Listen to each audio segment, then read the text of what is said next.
Շնորհակալություն։ Առաջին հարցը վերաբերում է խոսքի ազատությանը։ Ամեն անգամ, երբ ես այստեղ ձեզ հարց եմ հնչեցնում, դրանից հետո ինձ տարբեր ընկերներ զանգում են եւ բարեկամաբար հորդորում են զգույշ լինել, որովհետեւ մի օր գլուխդ կուտեն, մի օր կձերբակալեն, չգիտեմ, պայծեստում մի բան կանեն քեզ հետ։ Ինչպես տեսնում եք, ես հիմա այստեղ եմ ողջ առողջ, ոչ ձեր կողքին, բայց ձեր առջև կանգնած։ Այս իմաստով, բայց սա դեռ չի այսքանով չի սահմանափակում ամեն ինչ, իհարկե ֆիզիկական բռնության չեմ ենթարկվել, բայց ենթարկվում եմ հոգեբանական եւ այլ տեսակի արշավանքների, ձեր հետևորդների, աջակիցների, թիմակիցների եւ թույլ տվեք ասել զոմբիների կողմից, այդպես շատ են ձևակերպում։ Նույնը տեղի ունենում նաեւ իդեպ Ռոբերտ Քոչյանի հետ կապված, երբ որ իր մասին մի թթու խոսք եմ ասում կամ հրապարակում, իր այսպես ասած զոմբիներն են հարձակում ին վրա եւ ինչպես ձերոնք են հայոյանքներ, սպառնալիքներ, սուր տեղեկություններ տահածում, այնպես էլ Քոչարյանի հետևորդները, աջակիցներն ու զոմբիները։ Եվ սա այն կոնտեքստում, երբ որ դուք կառավարությունը հռչակել է ծրագիր, որով պետք է ատելության խոսքի դեմ պայքարի, այսպես է պայքարում ատելության խոսքի դեմ, երբ միևնույն ժամանակ օրինակ հրապարակ թերթի խմբագիր ձեր նախկին գործընկերոջ մի 1 տարի առաջվա հրապարակման մեջ քննչական կոմիտեն չգիտես ինչու ինչ-որ սահմանադրական կարգի տապալման սպառնալիք էր տեսել, հետո որոշեց, որ պետք է կարճի։ Նույն ձև ձեր թիմակիցները խոսքի ազատության ճնշումների մեջ են ենթարկվում, 2 օր առաջ ես հրապարակել էի իմ լրատվամիջոցում, որ ՔՊ-ի ներքին խմբում չաթում, չգիտեմ դուք այդ չաթում կաք թե ոչ, Վահագն անունով մի կուսակցական հանդգնել էր դժգոհել Ռոմանոս Պետրոսյանից եւ նրա ղեկավարացիից, որովհետեւ ժամեր շարունակ բարբերաբար իրենք լույս չեն ունենում եւ նրան սաստել էր Էդգար Հակոբյան անունով պատգամավորը եւ ստիպած նա հրաժարվել էր դուրս էր եկել չաթից, հավանաբար նաեւ կուսակցությունից։ Այդ ամեն ինչը ինձ մոտ կա, կարող եք տեսնել։ Սա մեկ, ինչպես եք վերաբերվում այս ամեն ինչի, ոնց եք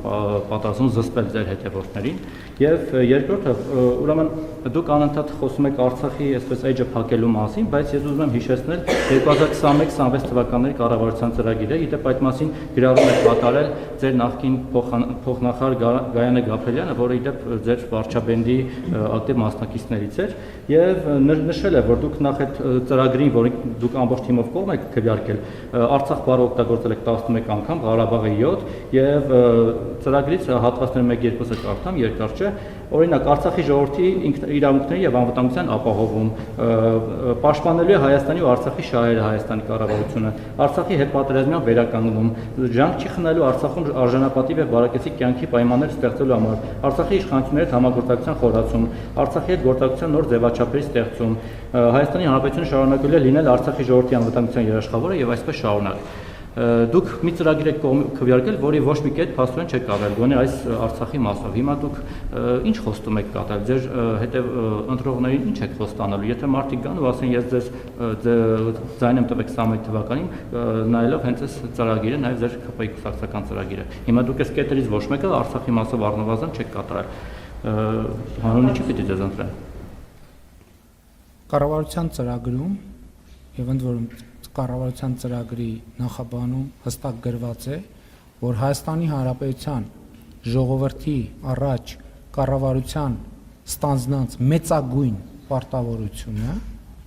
տարածաշրջանում խաղաղության էջը բացելն է եւ խաղաղություն հաստատելը, ըստ էության, մեջբերում ես եթե բառացի չի, իմաստային ճիշտ է, այսինքն մենք հստակ արձանագրել ենք եւ ես ձեր ասածին տասնյակ անգամներով անդրադարձել եմ, այդ թվում կուսակցության 7-րդ հերթական համաժողովում ունեցած ընդարձակ ելույթում, որ մենք մի նախընտրական ծրագրով մտել ենք ընտրական process, որը եղել է այո, ավանդական, հայկական, ՔՊ դրոպ դաշնակցական ծրագիր, բայց մենք լրիվ ուրիշ ծրագրով դուրս ենք եկել, որովհետև այդ ընթացքում Հայաստանի Հանրապետության քաղաքացիները եւ հատկապես քաղաքացիներից այն հատվածը, ում ես պայմանականորեն անվանեցի սնուցող մայրեր, նրանք շատ կոնկրետ պատգամավոր են հանդես եկել, մեզ հորդորելով խաղաղությունը դարձնել բացարձակ առաջնահերթություն։ Երկրորդը Ղարաբաղի հետ կապված ոչ մի կառավարություն չի արել Ղարաբաղի համար այնքան, որքան արել է մեր կառավարությունը եւ դա թվերով տեսանելի եւ ապացուցելի է։ Եվ ուզում եմ արձանագրել, որ Հայաստանի Հանրապետության կառավարությունը ամեն ինչ արել է եւ ձեր ասած ուժերն էին, որ տոնում էին Ղարաբաղում իշխանություն վերցնելը, որ հեսա տեսեք ինչ ենք անելու եւ նրանց իշխանություն վերցնելու բոլորդ հիշում եք, ես իրադարձությունը չնկարագրեմ, ընդամենը օրեր հետո ամեն ինչ ավարտվեց։ Հիմա այդ ձեր ասած նույն ուժերը, բացարձակապես նույն ուժերը, նույնը ուզում են անել Հայաստանի Հանրապետության հետ։ Խորհրդարանական ընտրությունների արդյունքներով։ Բացարձակապես նույնը, մի միլիմետրի տարբերություն չկա նրանց մտադրությունների մեջ, այն ինչ որ նրանք արեցին, խորհրդարանում շնորհավորում էին իրար մարդիկ, որ Ղարաբաղում իշխանությունը վերցրել են, հիմա տեսեք ինչ են անելու։ Տեսանք թե ինչ են անելու։ Մենք հստակ ծրագիր էինք առաջարկել, եւ այդ ծրագիրը մերժվել է հենց ձեր ասած ուժերի հորդորով եւ ուժերի ներկայացուցիչների կողմից, ովքեր Լեռնային Ղարաբաղում ստանձնել էին իշխանություն։ Եվ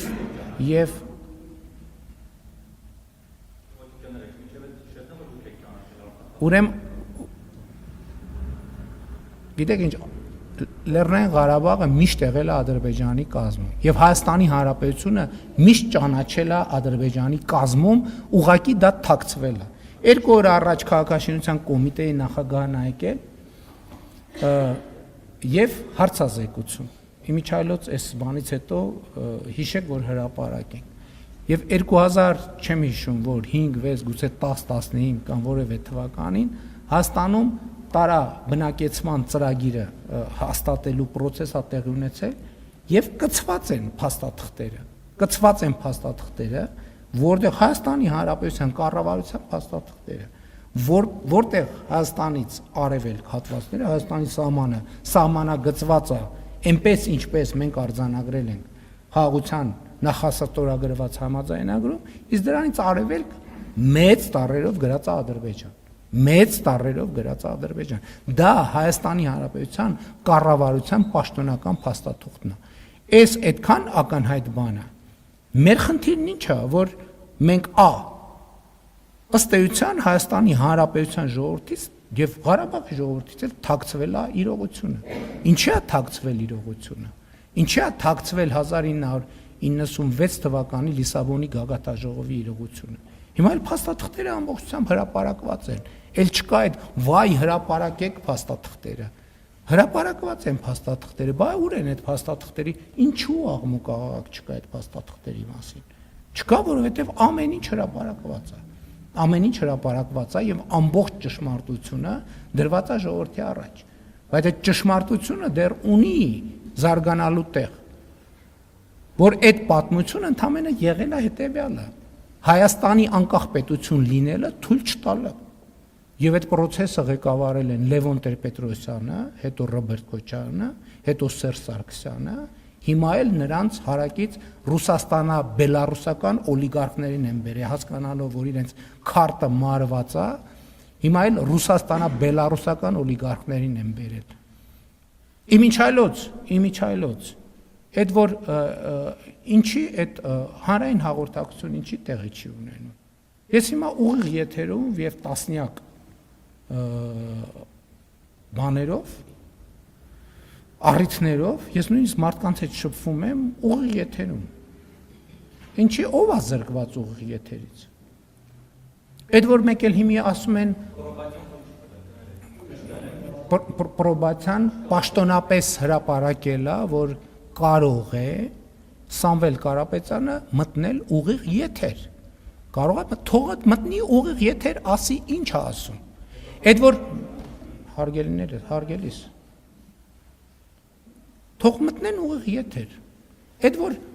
մի հատ էլ բան են անում, ասում են ուժեղի եւ թույլի հարց են բանանում, բարձրացնում։ Այդ մի հատ հասկանանք, այդ իրանք այդ ինչով են ուժեղ, մենք ինչով ենք թույլ։ Եթե կարան իրանք 30 անգամ ասենք ձգվեն այդ օլիգարխները, թող ուղիղ եթերում 30 անգամ ձգվեն, ես չեմ կարա 30 անգամ ձգվեմ, անկեղծ ձեզ ասեմ, բայց ես կարամ 100 կիլոմետր հեծանիվ քշեմ, թող գան, իրանք թող ձգվեն, ես հեծանիվ քշեմ, ես հեծանիվ քշելուց եմ ուղիղ, կարան ձգվեն, թող ձգվեն, Ուրիշ ինչից են ուժեղ։ Ուրիշ ինչից են, ինտելեկտից են ուժեղ։ Թող մտնեն ուղիղ եթեր իրանց ինտելեկտը ցույց տան։ Թող մտնեն ուղիղ եթեր իրենց ինտելեկտը ցույց տան։ Թող իրենց ինտելեկտուալ կարողությունները ցույց տան, թող իրանց բառապաշարը ցույց տան։ Ես համոզված եմ, որ երկու օլիգարխներն են թույլիկ են եւ վերլուծական մտքով եւ բառապաշարով։ Եվ ես կարծում եմ, որ եթե դա որևէ մեկը ապացուցված չի համարում, դա շատ հեշտ է ապացուցել։ Իրանք ուժեղ են իրենց աշխատած փողերով, իրենց փողերը աշխատել են իրենց կոռուպցիոն պապաների միջոցով։ Իրանք թույլ են, որպես բիզնեսմեն, իրանք թույլիկ են ուղղակի։ Եվ իրանք հիմա հասկացել են ինչ։ Հասկացել են, որ տնտեսական դաշտը հավասարվում է,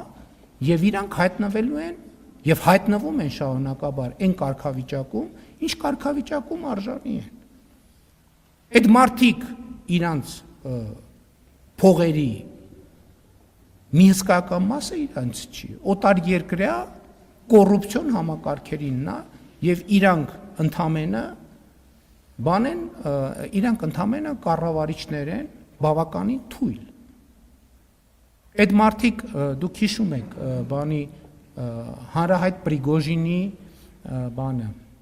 կադրը Ռուսաստանի նախագահի առաջ Ռուսաստանի նախագահին ուտելիք մատուցել։ Այդ մարդիկ նույնիսկ առաջի դեմքերին չեն ուտելիք մատուցող։ Այդ մարդիկ երրորդ, չորրորդական կարգի դեմքերին ուտելիք մատուցողներ են եւ եկել են Հայաստանում ուզում են ներկայանան որպես ուժեղ, ինչից են ուժեղ։ Ինչից։ Կարդացած են, ինտելեկտուալ են, թող ձգվեն 30 անգամ, ես կխոստովանեմ, որ իրանք ուժեղ են։ Ես չեմ կարող 30 անգամ ձգվել։ Կամ թող 100 կիլոմետր հեծանիվ քշեն։ Կխոստովանեմ, որ ուժեղ են։ Ինչ վերաբերում է ձեր առաջին հարցին, նախ եկեք արձանագրենք հետևյալը։ Եթե եկեք մենք կողմնորոշվենք, մենք ատելության խոսքը ուզում ենք համացանցում քրիորեն պատժելի դարձնենք, թե կամ որևէ ձևով պատժելի դարձնենք, թե չէ, որովհետև ընտրանքային, երբ որ համապատասխան մարմինները գործում են, հակառակ աղմուկն է տեղի ունենալու։ Այդ բուլինգը, որ կա համացանցում, այդ ինչ եք դուք ձեզ տենց առանձնահատուկ դափնիներ վերագրում։ Բոլորին չէ, բոլորիս։ Այդ ինչի, այդ ներողություն, այդ ինչի ոչ մի անգամ չեք նկատել իմ ընտանիքի անդամների, իմ մանկահասակ երեխաների, մեր թիմի անդամների նկատմամբ տեղի ունեցող բուլինգը։ Ինչի չեք նկատել, որովհետև ազնիվ չեք, որովհետև ոչ միայն ազնիվ չեք, այլև շատ կողմնակալ եւ կողմնապահ եք։ Ինչ վերաբերում է ձեր ասած ձեր սպառնալիքներին, որ դուք հերոսաբար կենթանի եք մնացել եւ եկել էստեղ կանգնել, ես ձեզ ուզում եմ մի գաղտնիք ասել։ Ձեր 90%-ը 2026 թվականի խորհրդարանական ընտրություններում քվեարկելու է մեր օգտին։ Գիտեք ինչի, որովհետեւ դուք ինձնից լավ գիտեք, որ հակառակ որևէ պարագայում այդ այսօրվա ընտրանքի իշխանություններից որևէ մեկի պայմաններում ձեզ այս նույն գործունեության համար սպառնում է հաշմանդամություն առնվազն։ Դուք դա ինձնից լավ գիտեք եւ ես ձեզ բոլորիդ վերաբերվում եմ որպես մեր ընտրողի։ Դուք չեք կարող ուղղակի 2026 թվականի խորհրդարանական ընտրություններում մեր օգտին չքվեարկել, որովհետեւ հակառակ դեպքում դուք մինիմում մնալու եք անգործ, մաքսիմում ձեզ սպառնում է հաշմանդամության գուցե թեթև, բայց կար եթե շարունակեք օգտվել այնպես ձեր խոսքի ազատության իրավունքից, ինչպես հիմա եք օգտվում։ Ինչ վերաբերում է կոնկրետ դեպքերին, ելի ուզում եմ արձանագրել, որ գիտեք ինչ, ասենք մարդկանց ես աղմուկա, աղաղակա, ինչ որ հետապնդում են, կալանավորում են, հետաքրքրվում եմ ինչ է տեղի ունեցել։ Պարզվում է տեղի է ունեցել այդ հայտարարությունն եմ անում։ Պարզվում է տեղի է ունեցել հետևյալը, մարդուն հրավիրել են ասելու, որ վարույթը կարճվում է։ Հասկանում եք, օրենք կա, պետք է մարդուն տեղեկացնեն, որ վարույթը կարճվում է, ընդհանրակարգ կա։ Երկրորդը, ասում են, որ բանա խախայցով դիմելա դատարան։ Այսինքն դուք մտածում եք, որ կարա որևէ լրատվամիջոց գրի, որ Հայաստանի Հանրապետության վարչապետը աշխատակցի հետ ակնար կանի, որ Հայաստանի Հանրապետության վարչապետը աշխատակցի հետ իր սենյակում ինտիմ հարաբերություններով զբաղված ու դա պետք է մնա անարձակակ, ձեռեք առնում։ Ու դուք խոսում եք արժեքների մասին։ Այդ մարդիկ են, որ չգիտես ում սենյակում, ում հետ ինչով են զբաղված, ուզում են ինձ անձի հարց չի ստեղ։ Ստեղ կարգավիճակի, այսինքն դուք ուզում եք ասեք, որ ես Հայաստանի Հանրապետության վարչապետի կարգավիճակը եւ Հայաստանի Հանրապետությունը չեմ հարգում, մտքներով է չանցնի։ Օրինական բոլոր ձևերով կստիպեմ, որ դրա հետևանքները կրի ով ուզում է լինի, որովհետեւ ինչպես հայտնի հերոսն է ասում, «Задержаву обидно»։ Ես անձնական խնդիր չեմ լուծում։